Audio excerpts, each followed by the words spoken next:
Lucas capítulo 15, versículo 1. Diz assim a palavra de Deus.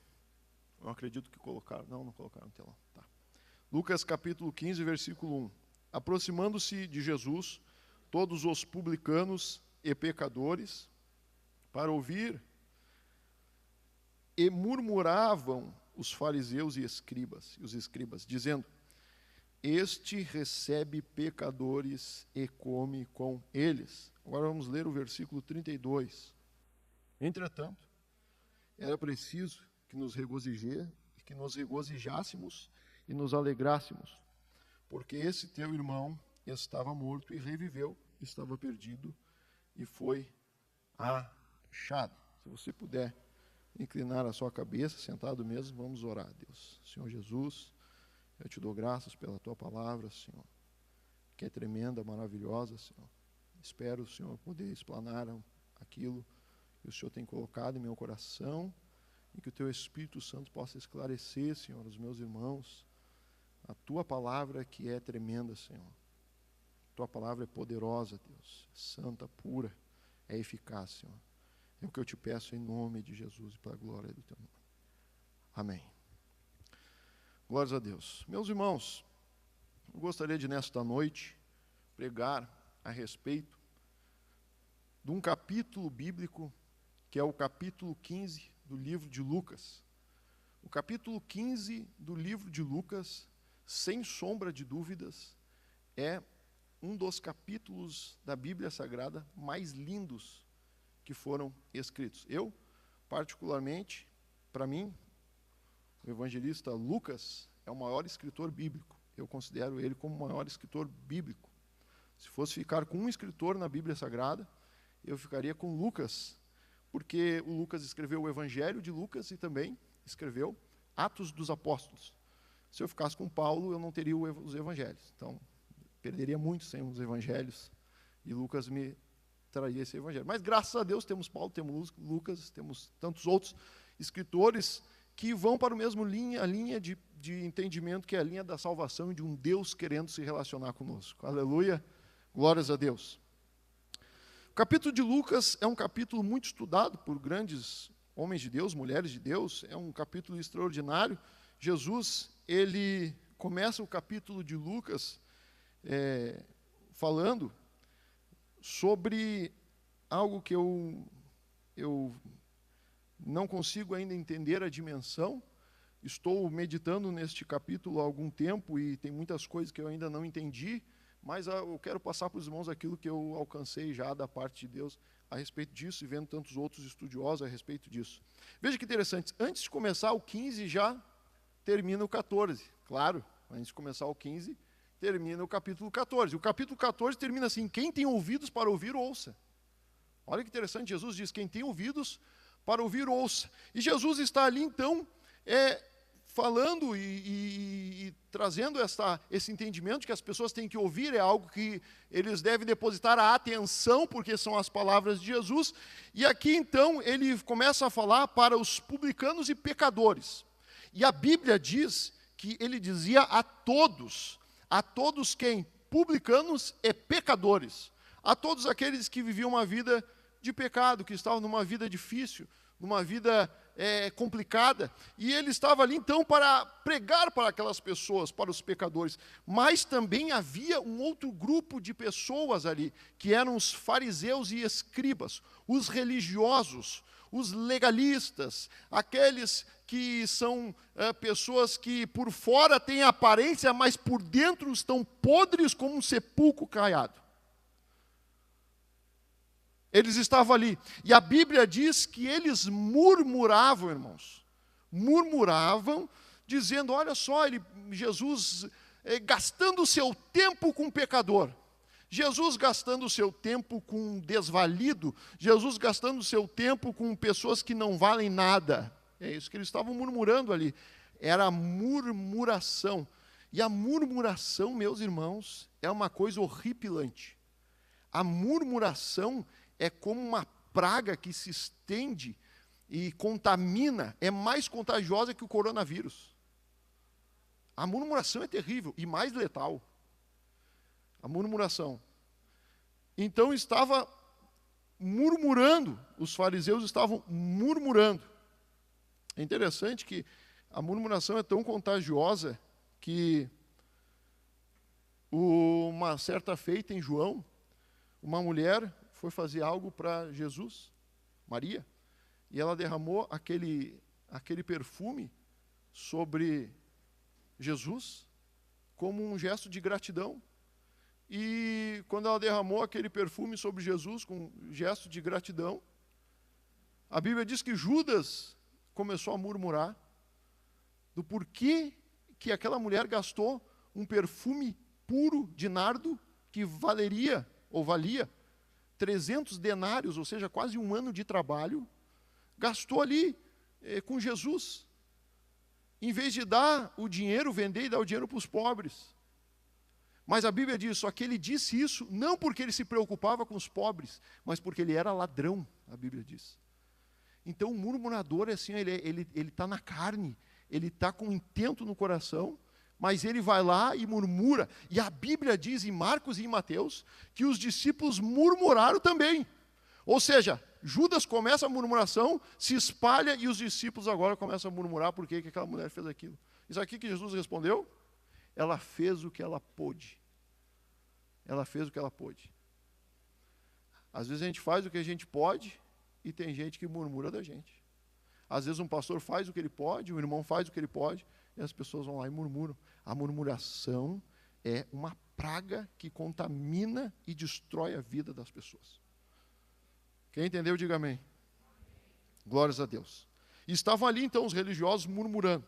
Jesus sabia disso, naquela situação, e ele propõe então as parábolas, as 3 parábolas do capítulo de Lucas, que mostra o amor de Deus para com os perdidos, o amor de Deus para com os desvalidos, o amor de Deus para com os necessitados. E então Jesus começa falando a respeito da parábola da ovelha perdida. Jesus então, sabendo que ali estava a classe dos pecadores, dos que precisavam de ajuda, dos que estavam com o coração humilde para ouvir a Jesus, ali estava esta classe, ali estava também a classe dos religiosos, os que possuíam autorretidão, que achavam que eram pessoas que não tinham defeitos. Jesus, sabendo que tinha essas 2 classes, Jesus então propõe a parábola da ovelha perdida. E Jesus diz, olha, havia um homem com 100 ovelhas e uma se perdeu. E agora ele ficou com 99 ovelhas. E a que se perdeu, ele foi atrás daquela que se perdeu. Porque ele se preocupou com aquela ovelha que estava perdida. Ezequiel fala a respeito do pastor e das ovelhas. Tem a ovelha com a pata quebrada, tem a ovelha que está desgarrada, mas tem a ovelha, aquela ovelha que ela é forte, aquela ovelha que é autossuficiente. A Bíblia diz que Deus não consegue pastorear ovelha que é autossuficiente. Deus não consegue pastorear ovelha que acha que é boa, que acha que é melhor que as outras ovelhas, que acha que é mais santo que as outras ovelhas, que acha que está numa posição privilegiada. Deus, a Bíblia Sagrada diz que Deus não consegue pastorear essas ovelhas, mas ele diz, eu vou atrás da ovelha com a pata quebrada, eu vou atrás da ovelha desgarrada, eu vou atrás da ovelha perdida, mas a ovelha que é forte, que não precisa de mim, eu não consigo pastorear. Então Jesus estava mostrando, olha, tinha 99 ovelhas que estavam saudáveis, boas, estavam bem. Ele deixa as 99 e ele vai atrás da perdida. E a perdida estava tão perdida, estava num lugar tão longe, dá a entender, à luz do texto bíblico, que o pastor coloca a ovelha nos ombros e carrega a ovelha que está desvalida, cansada de uma vida difícil. Ele carrega. Aleluia. O pastor olha para a ovelha que está cansada e ele carrega nos ombros a ovelha para o aprisco dele. Oh, bendito seja o nome do nosso Senhor Jesus Cristo. Jesus então continua e ele fala a respeito de uma mulher. E alguns estudiosos acreditam que quando Jesus propõe a parábola da ovelha perdida está falando de Jesus mesmo, dele mesmo. A parábola da dracma perdida está falando do Espírito Santo. E a parábola do filho pródigo está falando de Deus. A Trindade se encontra aqui nesse capítulo.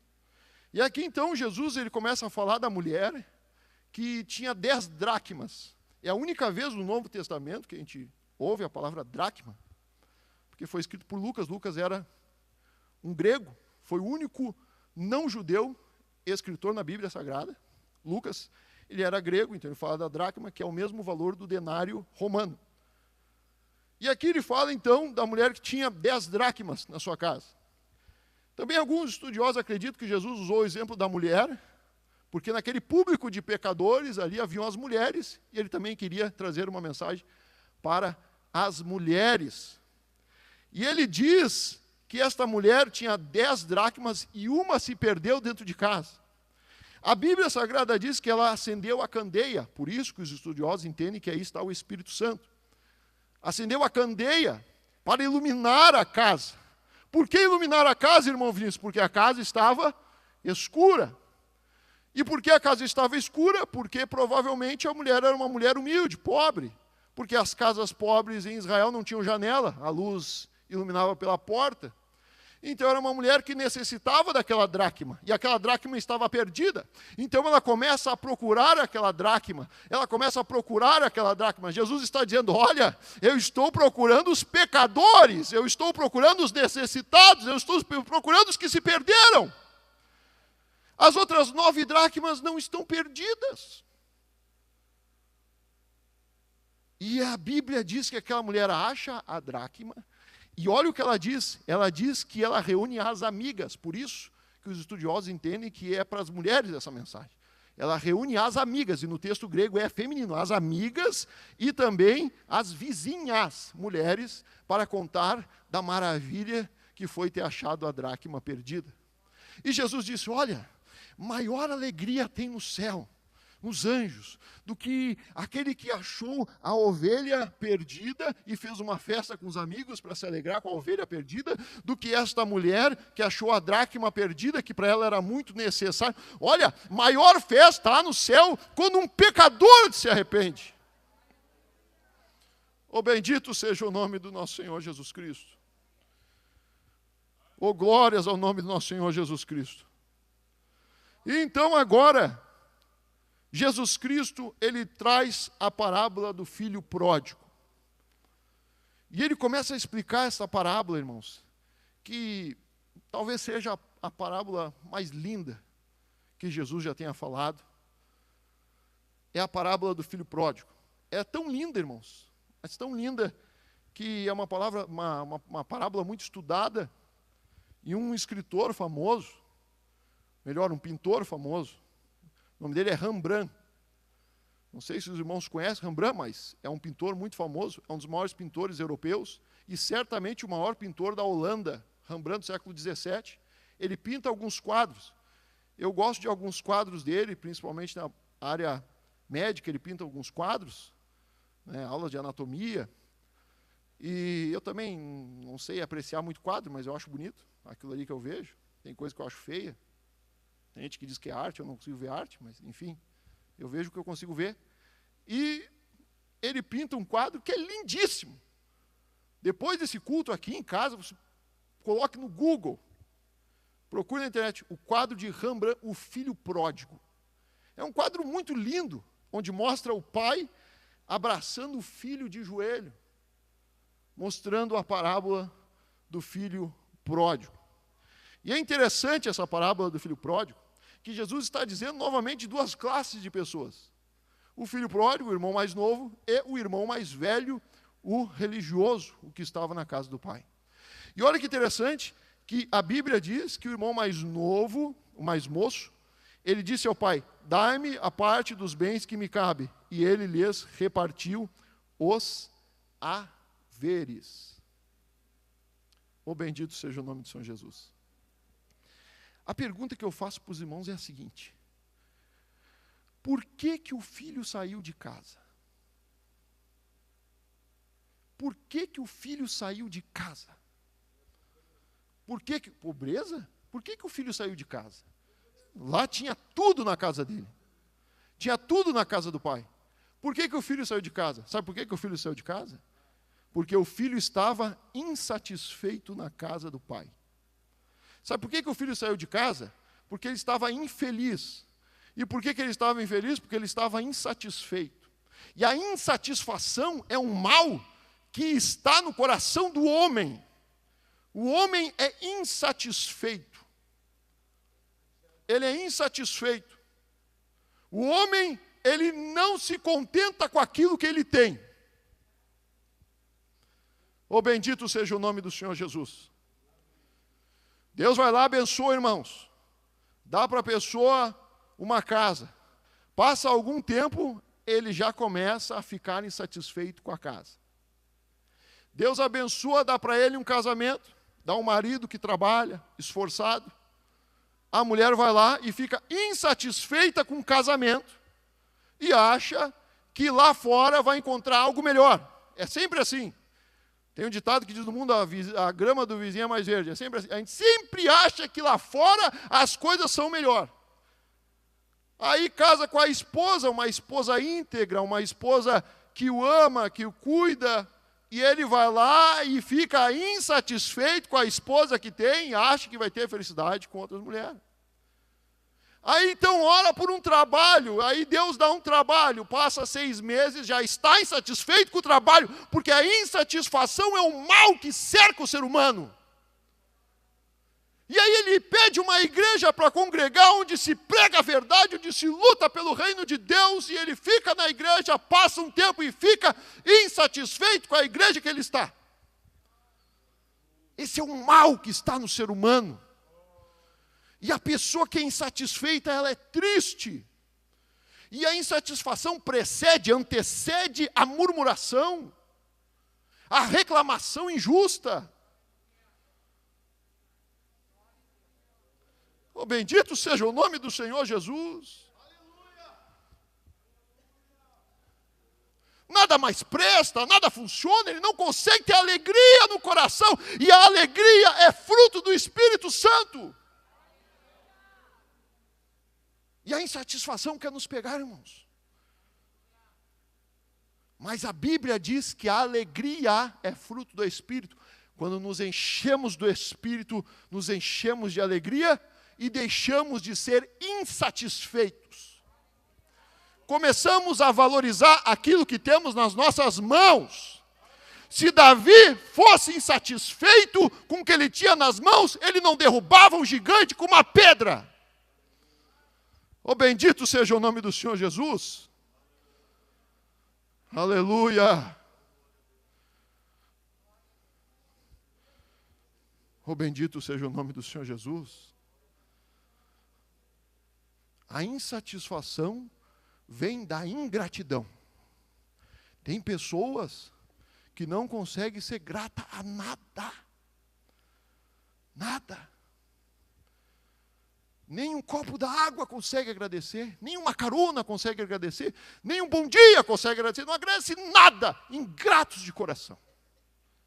A ingratidão.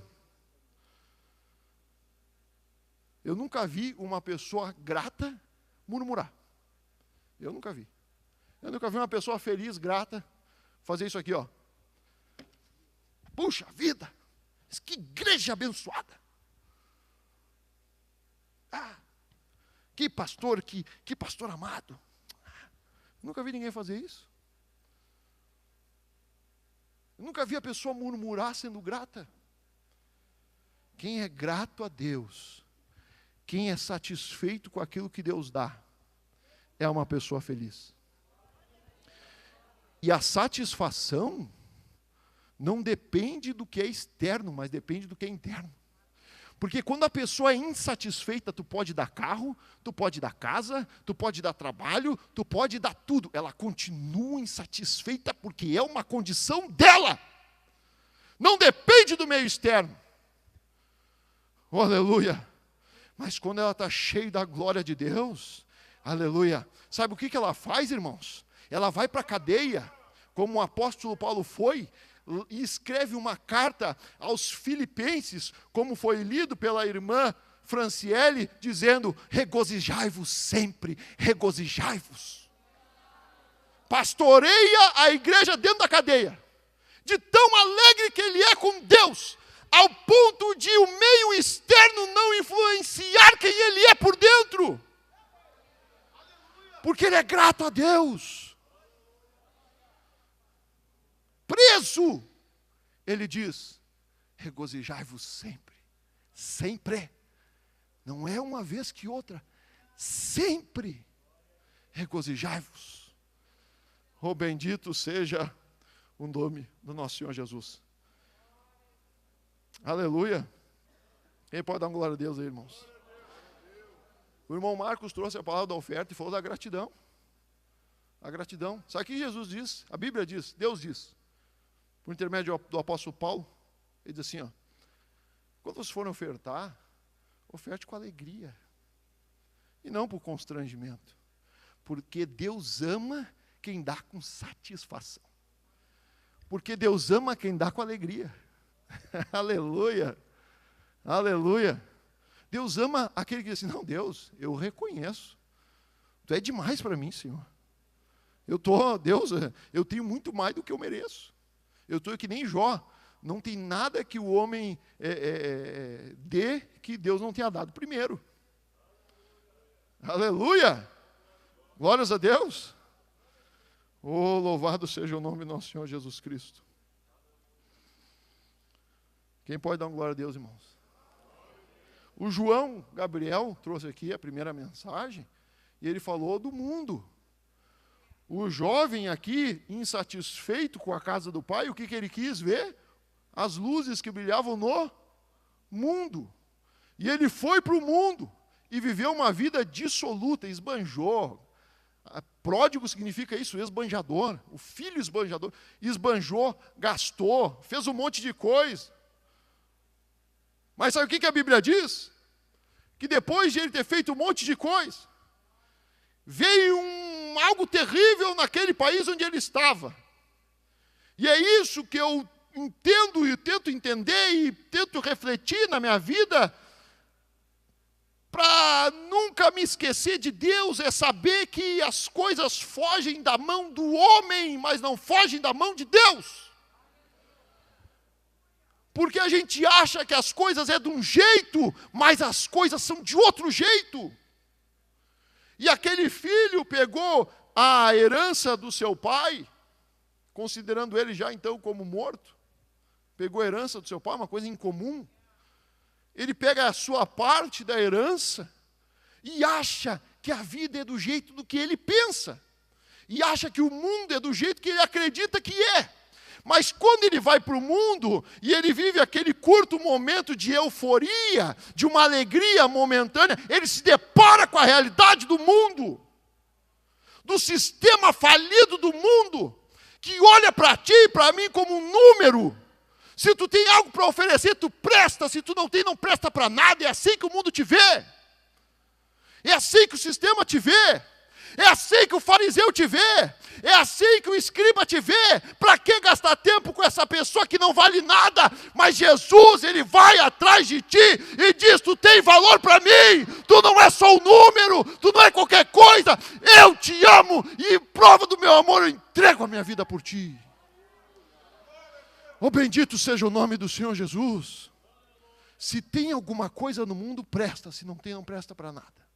É simples assim. É simples assim. Enquanto ele tinha dinheiro do pai, era festa, era curtição, era amizades, amigos. Sabe os amigos que estão ali que nem sanguessuga, querendo te sugar? Não te amam de verdade, não querem te ajudar, querem te sugar, querem murmurar, querem fofoquear. Sabe? Tem um pensador chamado Sócrates, nem sei se ele existiu, talvez nem tenha existido, mas tem um escrito sobre ele, que é o diálogo das três peneiras. Quem já ouviu falar do diálogo das três peneiras? E aí ele chega e diz assim, um homem chega para Sócrates e diz assim: ó, eu quero falar do teu amigo. Eu quero falar do teu amigo. E o Sócrates diz assim, ó, já passou pelas 3 peneiras?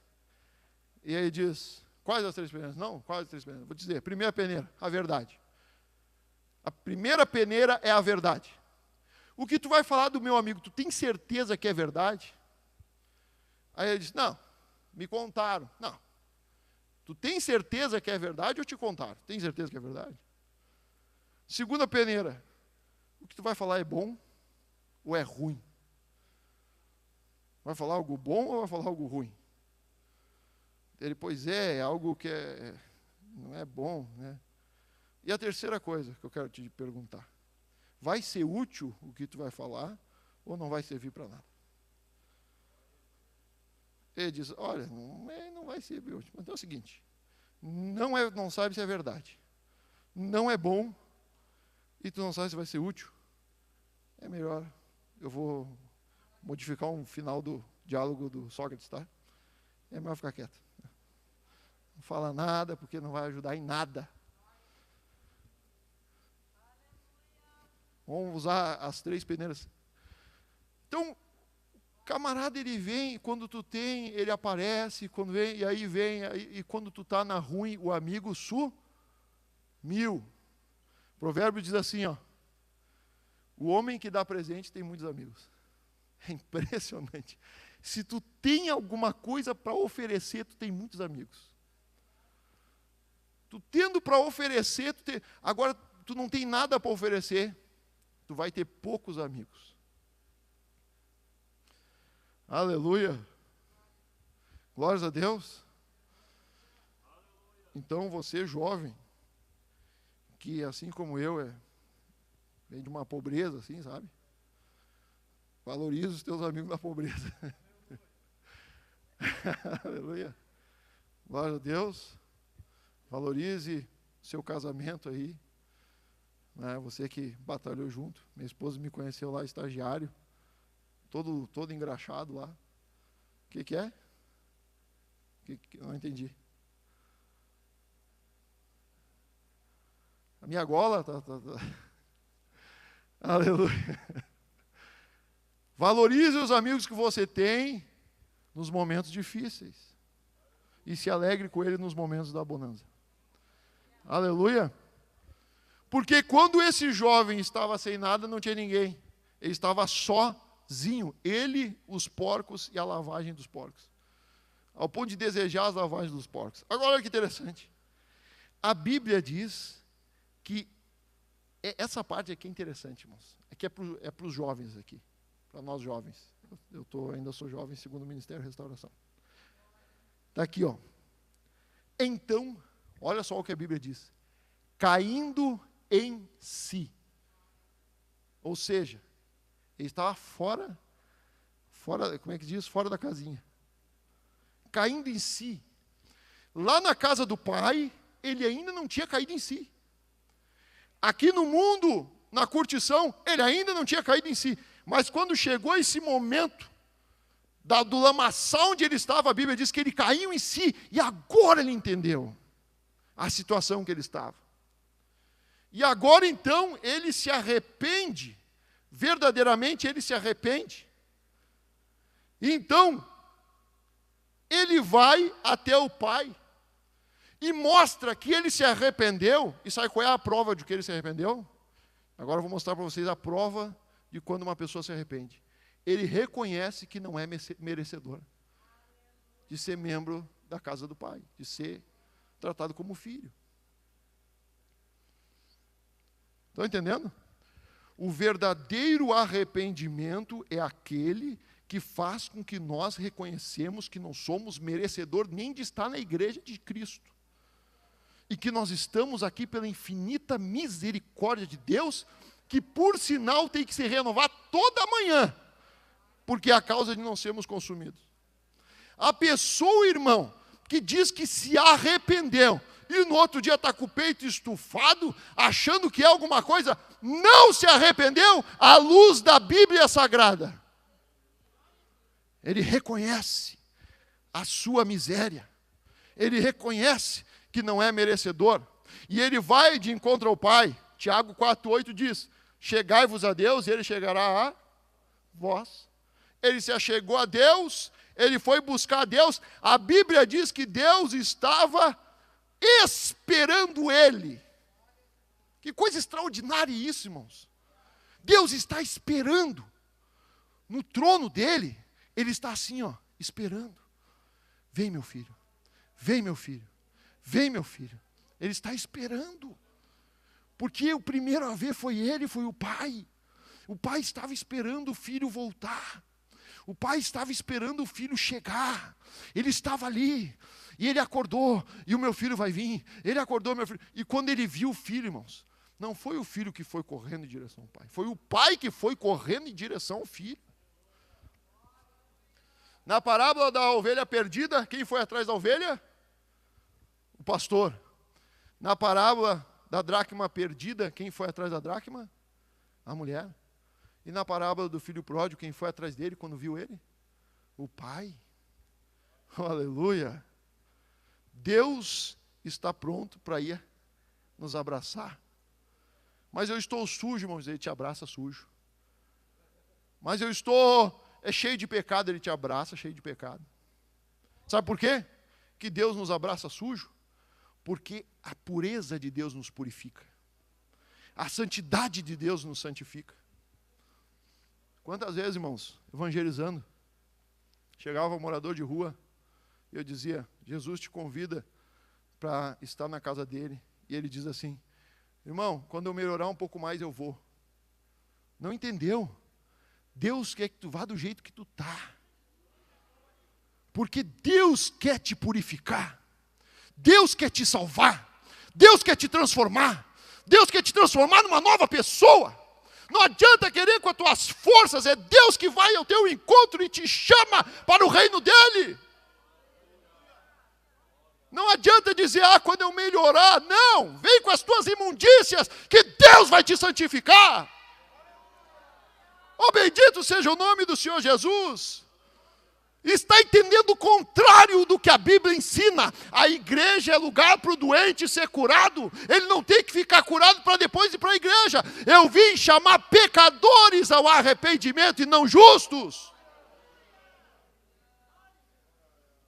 Mas, irmão, eu fui da igreja. Quantos me falaram isso? Eu fui presbítero, eu fui pastor, eu fui obreiro na igreja. Foi e não entendeu o evangelho de Deus. O evangelho de Deus chama o pecador ao arrependimento. Oh, bendito, nós estamos numa batalha espiritual aqui, irmãos. Oh, bendito seja o nome do Senhor Jesus.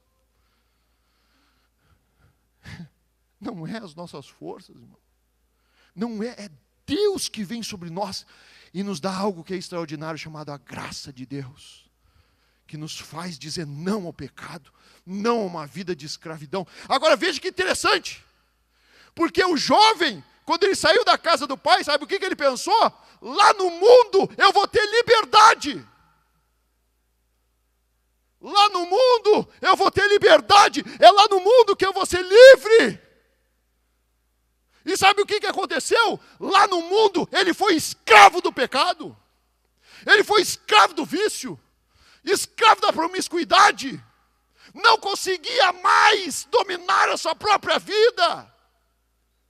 Porque se o Filho vos libertar, verdadeiramente sereis livres. Não é uma liberdade falsa, não é uma liberdade com promessas políticas que não se cumprem nunca. É uma liberdade verdadeira em Cristo Jesus. E a prova disso foi quando ele entrou na casa do pai. O pai diz, traz uma sandália para ele. Sabe por quê, irmãos? Porque quem não usava sandália era escravo. Quem não era escravo usava sandália. Lembra que João Batista disse para Jesus, ou disse para os seus discípulos, que viria um, que ele não era digno de desatar as sandálias dos pés. João Batista estava dizendo, eu não sou digno nem de ser escravo de Jesus, nem de ser servo de Jesus, porque o servo não tinha sandália. Mas quando aquele jovem chegou descalço, mostrando que ele era um escravo, o pai disse, coloca a sandália dele, porque hoje ele é verdadeiramente livre. Oh, bendito seja o nome do Senhor Jesus. Se pois o Filho vos libertar, eis a carta de alforria. verdadeiramente sereis livres. Aleluia. Quem pode dar uma glória a Deus? Eu estava falando com meu colega de faculdade, um tempo atrás, e ele chegou para mim e disse: Vinícius, tem alguma coisa em ti que eu não sei o que é. Parece que tu é livre. Oh, bendito seja o nome do Senhor Jesus. Que oportunidade para pregar o Evangelho de Jesus. Estava numa viagem missionária no Uruguai, chegou um jovem que foi militar do exército colombiano, e chegou para nós pagamos um X para ele lá, a juventude, e ele disse assim: eu percorro a América do Sul, e começou a falar dos problemas que ele teve no exército, e ele dizia: eu percorro a América do Sul, a pé, coloco uma mochila nas costas e me vou. Mas por que tu faz isso? E ele disse: porque eu vou atrás da liberdade. E eu disse: a liberdade ela tem que vir de dentro e não de fora. E a liberdade que faz Paulo na cadeia é ser livre. Se pois o Filho vos libertar, verdadeiramente sereis livres. E lá estava o filho pródigo voltando aos braços do Pai, alcançando a liberdade verdadeira em Deus. Mas havia a classe dos pecadores e a classe dos religiosos, e lá estava o irmão mais velho, religioso, dentro da casa do Pai. E olha que perigo, olha que perigo. Sabe quem se alegrou quando o filho mais novo chegou na casa do Pai? O Pai! E o irmão mais velho não se alegrou, porque a mente do irmão mais velho não era a mente do Pai. O sentimento do irmão que estava dentro da igreja não era o sentimento do Pai. A visão daquele que estava dentro da casa do Pai não era a visão do Pai. Oh, bendito seja o nome do Senhor Jesus. Deus nos chama para estar na casa do Pai com a visão do Pai, com o sentimento do Pai, com as atitudes do Pai.